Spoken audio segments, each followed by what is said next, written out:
Well, I'm back with another great video. On today's clip, I'm working on some medium-sized pouches. Specifically, I was focusing on the top stitch at this point. I had already cut up all my pieces. I initially attached the zipper that I needed and I made that stitch. Now, I had already been working on some other pieces, but I was already done for that moment, so I switched my focus to these pouches over here. And specifically, my point with making these is that I wanted to create some bundle sets, which I'll probably include a video later on. But what I mean by that is creating a collection where people can buy a bundle of three different products. The ones that I came up with was a keychain, a medium pouch, and a mini wallet. Those are the three pieces that I made for the bundles. And I took pictures, I listed them on the website. So that's why I was trying to make these products, as quickly as I could, but also being careful because when it comes to sewing the pouches, it can be a little bit challenging with the zipper. You don't want it to get in the way or you don't want it to get caught. So I definitely try to take my time and just be careful when I'm working on this process because actually it wasn't that long ago when I had actually hurt myself. I had a needle go through my pointer finger, and that's because I had the sewing machine unbalanced. I had it on top of a box because I was tired of sitting, so I'm like, okay, let me stand up, but in order for the sewing machine to be at a good height, let me put a box under it. And so I was able to stand and I was sewing for maybe like 2 minutes in that manner. But the next thing you know, like my machine jammed up, one of the clips got caught onto the needle when it was going up, so it dragged the product to the right side, meaning it also slid my finger, and that was not a pretty sight. Now, in the moment, I really didn't feel any pain because it was so quick and sudden that I was even in shock. But I just had to pause for a moment and then I lifted the needle up, obviously, had to dispose of it, and had to take care of my wound, which thanks to God it didn't get infected. Um, but yeah, definitely have to be careful when you're working on products like these. So that's why I said I was trying to take my time with the pouches, going slowly, only speeding up when it's just straight all the way down. But when it got close to the zipper part, I did always be careful with that. So when it comes to making these pouches, what I like to do is put one pouch after the other, meaning that I don't have to constantly lift up my needle and put it back down or rethread my machine. Rather, I can just do, a straight stitch all the way down and just feed through the products. Like you see me right here, I'm done with this navy pouch, but now I'm going to put in this aqua blue pouch and I just put it right in one after the other. Sorry guys, I had to shift my camera around because I was filming straight up. I hope that makes sense. But I did have to turn some of the videos that way you guys could also get the good view. But it's basically the same process of just feeding the pouches through the machine. When I used to make these, I used to do one pouch at a time, meaning I would just sew that one and I would complete it and then move on to the next. But I find that just working on a specific step for several of them can be helpful.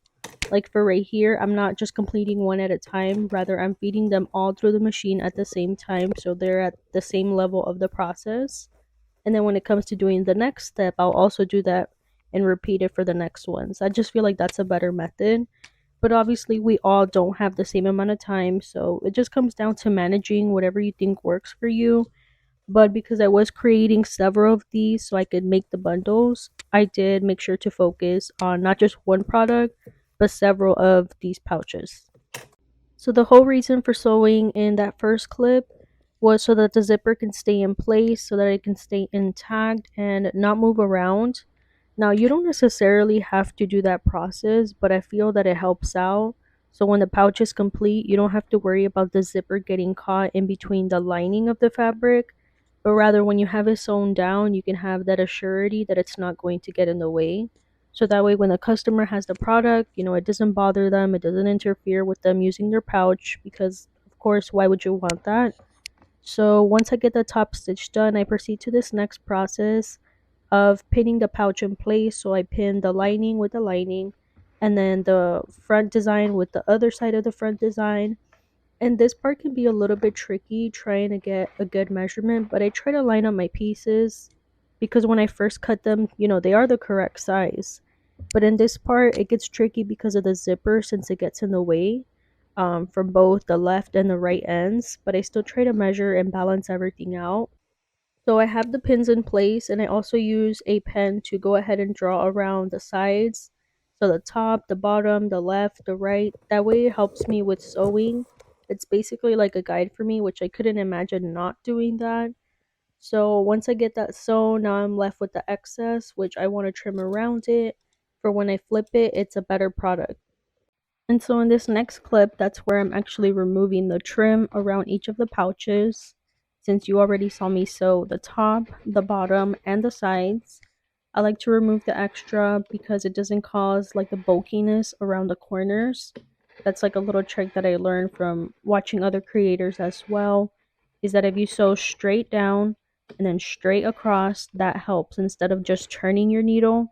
Because if you're just like moving the fabric in a circular motion, then it's not going to create a straight corner or like a box corner. Instead, it'll create a curved edge. So if you don't want that, just sew all the way completely down and all the way completely to the sides.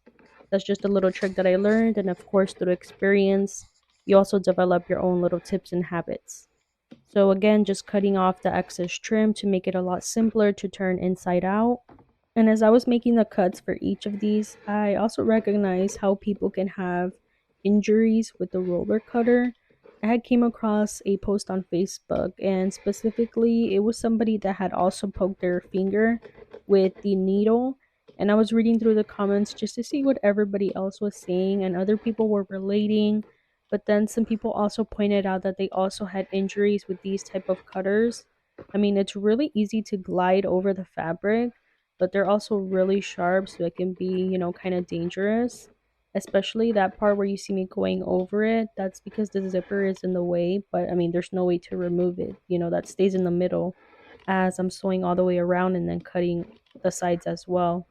But I was just reviewing the footage and I'm like, wow, I think I really need to be careful. So if you guys have any tips on something, I mean, there's got to be maybe like a little piece that you could wear on your fingers, like a specific glove or something.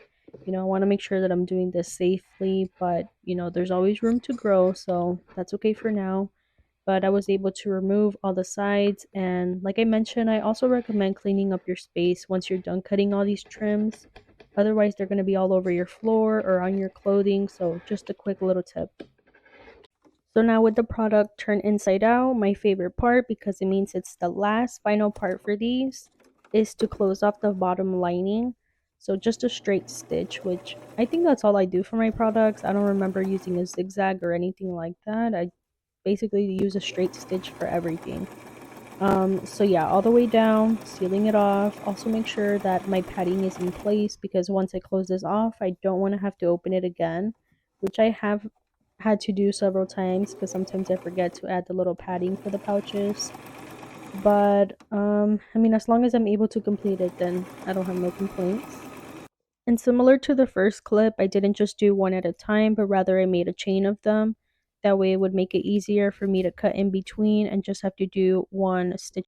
And with the lining tucked in, these are the final results. It has a nice padded texture. We have a nice comfortable zipper, several patterns that I did at once.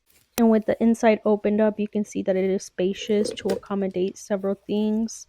So I was just grabbing random items to stuff in here, but I put my seam ripper, I put the scissors, a hole puncher, a pen, and you can see that it still has enough space to accommodate a lot more items. So this is just up to the customer, whatever they decide to use it for, but it can be a supply bag, maybe a cosmetic bag, an on-the-go bag, like where you can keep mini essentials. But really flexible, really cute pouches. And the way that I would sort these is by putting them on my shelf, but I already had a bunch of products up there, so they definitely needed to be accommodated. And like I told you in the beginning of the video, the whole purpose was to create bundles so they would get a wallet pouch, a keychain, and a medium sized pouch. So those three would complement one of the bundle sets. And I even prepared the packaging. This is for when I was taking photos. So I put shredded paper, stickers, and a business card. My stickers, I have a little stack in these drawers right here. It makes it easy for me to retrieve them, but I would basically be color coordinating. So since that one was a blue color, the last bundle that I showed you with the smiley faces, I would get blue stickers to also match. and I decided to give you guys an example instead of just showing you the product. So let's say I was going to create a bundle and not use the blue since I already gave that as an example. So say that I was to take this pretty pink bow design. It would be the bow. I would go to my pegboard and also get the matching keychain, which would also have the bow design. And then the final product would be the mini wallet pouch, which in order to retrieve it, I do have to unhook it from my pegboard, but I mean, I'm still able to get it, so I don't have a problem with that. And this will complete the three-piece set with the stickers, of course, to match. So I would sort through my bin and try to pick stickers that are appropriate or just make the package stand out some more. So that way it's two freebie stickers and it adds on to the bundle effect, which I know customers are surely to love. Now, these are new to my website, so I can't wait to see the love that they receive, and I hope that you guys love them too.